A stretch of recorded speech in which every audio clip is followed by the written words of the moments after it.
ആദരണീയായ വർഗീസ് ചക്കാലക്കൽ പിതാവ് നമ്മുടെ KCBCയുടെ പുതിയ അധ്യക്ഷനായി തിരഞ്ഞെടുക്കപ്പെട്ടിരിക്കുകയാണ്. അപ്പോൾ കോഴിക്കോട് നിന്ന് പിതാവിന് ആശംസ നേരാൻ വേണ്ടിയിട്ട് ഒരു വൈദിക വൃന്ദം തന്നെ ഇവിടെ എത്തിയിട്ടുണ്ട്. എന്താണ് നോക്കിക്കാണുന്നത്? ഞങ്ങൾക്ക് കോഴിക്കോട് അതിരൂപതയ്ക്ക് പ്രത്യേകിച്ച് വൈദികർക്കും സമർപ്പിതർക്കും ദൈവജനത്തിനും ഒത്തിരി സന്തോഷം നൽകുന്ന ഒരു വാർത്തയാണിത്.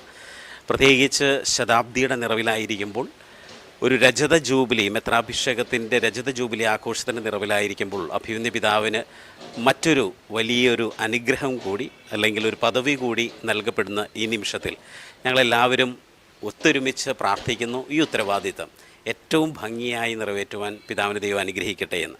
പിതാവ് ഈ ഒരു ഉത്തരവാദിത്തം ഏറ്റെടുക്കുന്നു എന്നറിഞ്ഞതുകൊണ്ട് വന്നതല്ല. ഞങ്ങളിന്ന് ഇവിടെ ജൂബിലിയുടെ സമാപനമായിട്ട് ഇടവകകളിൽ നിന്നുള്ള വൈദികരെല്ലാവരെയും സമന്വയിപ്പിച്ച് ഞങ്ങൾ 10 പേരോളം ഇവിടെ POCയിലെത്തിയതാണ്. പക്ഷേ ഞങ്ങൾക്ക് കിട്ടിയ ഒരു വലിയ സന്തോഷകരമായ വാർത്തയാണ് ഞങ്ങളുടെ പിതാവ് കേരള കാത്തലിക് ബിഷപ്സ് കൗൺസിലിൻ്റെ അമരക്കാരനായി ഉയർത്തപ്പെട്ടു എന്നുള്ളത്. 1000 മംഗളങ്ങൾ ഞങ്ങളുടെ എല്ലാവരുടെയും പേരിൽ പിതാവിന് അർപ്പിക്കുന്നു.